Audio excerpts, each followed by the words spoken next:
मैं अकेला ही कर लूंगा, मैं ही बापू हूं, मैं साले किसी की जरूरत नहीं है मुझे। या तो आदमी होता है डिपेंडेंट, या हो जाता है फ्री रेडिकल इंडिपेंडेंट। ये दोनों ही अवस्थाएं डेंजरस है। डिपेंडेंट की स्थिति भी खराब और इंडिपेंडेंट की भी स्थिति खराब। फिर कौन सी बेटर है? इंटरडिपेंडेंट। समर्पण किसी और को, मार्गदर्शन किसी और का, मेहनत मेरी। This is interdependent. डिपेंडेंट में और इंटरडिपेंडेंट में तो दिक्कत नहीं है। प्रॉब्लम जब है जब अपने आप को आदमी इतना बापू समझने लग जाए, मैं ही खुद कंपनी हूं, मैं ही खुद बड़ा पुर्जा हूं। धरती पे धन बह रहा है, संभावनाएं बह रही है, विकास और ऊर्जाएं बह रही है, लेकिन जिसकी सोच में ही नेगेटिविटी, उसको चाहे आप समुद्र के बीचों बीच डाल दो, वो वहां से भी कुछ नहीं लाएगा। एग्जाम्पल, गाय का दूध जहां रहता है उस जगह को जानते हैं? 2-5 किलो दूध जहां रहता है वहां जोंक चिपकती है, जोंक। अब मैं आपसे पूछता हूं, इस चींचड़े के लिए ये 7 लीटर 10 लीटर दूध समुद्र की तरह है कि नहीं?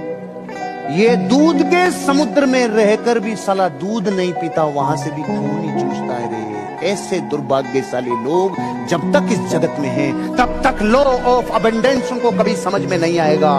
और एक चींचड़े के लिए 10 लीटर दूध बहुत ज्यादा होता है, लेकिन साला वहां भी खून ही चूसता है। ऐसे प्रकृति में अनंत कामयाबी और संभावनाएं घूम रही है, लेकिन कई चींचड़े हैं साला जिनको संभावनाएं दिखती नहीं है।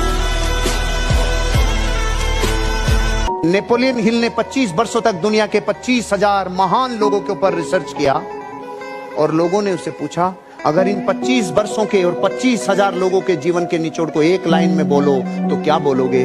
उसने बोला, don't take it personally, don't take it, दिल पे मत लेना। क्या बोला?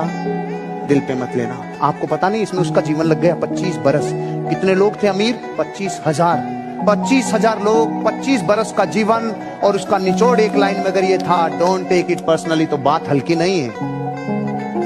एक आदमी व्यापार कर कर कामयाबी की असीम संभावना तक तब जाता है जब अपने इमोशंस को मैनेज करे। गरीबी के इमोशन को मैनेज करे, ज्यादा पैसा है उसको मैनेज करे, कम रह जाए उसको मैनेज करे, धंधे में धोखा हो जाए उसको मैनेज करे, बिजनेस तबाह हो जाए मैनेज करे, लोग कुछ कह दें उसको मैनेज करे, इमोशनली हर्ट हो जाए उसको मैनेज करे। रास्ते की यात्रा में कितनी तकलीफें होंगी, कितनी चीजें ऊपर नीचे होंगी, लेकिन जो इमोशंस को मैनेज करे वो बापू बंदा है। अपने एक जानवर पाया जाता है जिसको सेही बोलते हैं, जिसके लंबे लंबे कांटे होते हैं। उसकी एक विशेषता होती है, जैसे अभी का टेम्परेचर चल रहा है ना, 4 डिग्री 5 डिग्री आते ही सेही मरने लग जाती है ठंड से। अब सेही के पास एक विकल्प है, या तो झुंड में शामिल हो जा जिससे गर्मी मिलेगी, और या मर जा।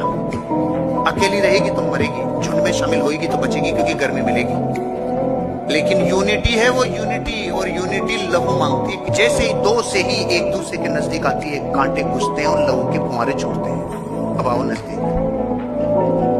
अब 2 ही ऑप्शन, या तो मौत कबूल कर या लहू कबूल कर। आप होते तो कौन सा करते? अब ये लहू कब किया? जब मौत थी। नहीं वैसे करते क्या? बिना मौत की खबर के भी साला लहू जो सहन कर सके, वो है असली सहयोग देना निस्वार्थ भाव से, कि वो मर जाएगी मैं मर जाऊंगी, नहीं मुझे सहयोग देना है, गर्मी देनी एक दूसरे को, सारी सहियां एक में आ जाती है। 500 लोग हैं एक मॉल में और सब चल रहे हैं, और एक ठोकर खा के गिरा, क्या क्या प्रभाव होंगे? हंसेंगे, उसके ऊपर पैर रख के भी जा सकते हैं। अरे मेरे भाई सुनो रे, इस विश्व में वही आदमी ध्यान आकर्षित करता है लोगों का जो गिरता है।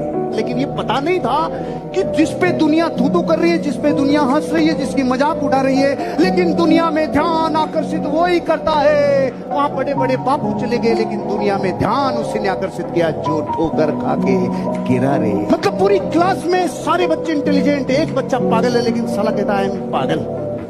पूरी क्लास उसकी तरफ देखेगी कि नहीं देखेगी? ध्यान उसकी तरफ जाएगा कि नहीं जाएगा? मतलब इस दुनिया में तब कहा गया है पागलों ने इतिहास रचा है, क्योंकि पागलों की तरफ, इतिहास की तरफ दुनिया ने देखा है। आज के बाद अधूरा होना, आपको कम आना, इसका व्यापार बनाओ। कपिल शर्मा वर्ल्ड का सबसे बड़ा एग्जाम्पल है, जिसको इंग्लिश नहीं आती थी, इंग्लिश बोलते टाइम उसको दुनिया सबसे ज्यादा देखती थी, नोटिस करती थी और आनंद लेती थी कि इंग्लिश की जो हिंदी की है वो सबसे ज्यादा इसमें की है। और आज इंग्लिश आ भी गई, पूरी मानवता पूर्ण होने में लगी है और अमीर और कामयाब और दुनिया का ध्यान आकर्षित करने वाले लोग अधूरे हैं, अधूरे।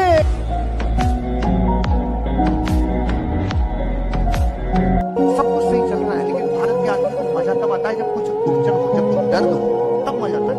यार ये सब बिगड़ गया तो वो नहीं, ऐसी बातें क्यों कर लेता है आदमी? क्योंकि उसे मातम मनाने में मजा आता है। भारत के आदमी में नेचुरली एक चीज रहती है, और भाई बेटो सामूहिक मातम मनाते हैं। उनको कोई भी चीज को मातम के रूप में करने में मजा क्यों आता है? क्योंकि वो लोग भावनात्मक रूप से सुरक्षित नहीं है। इमोशनल रूप से सुरक्षित बन जाओ। भावनात्मक रूप से जितना सुरक्षित रहोगे, हर चीज को खतरे के रूप से नहीं देखोगे।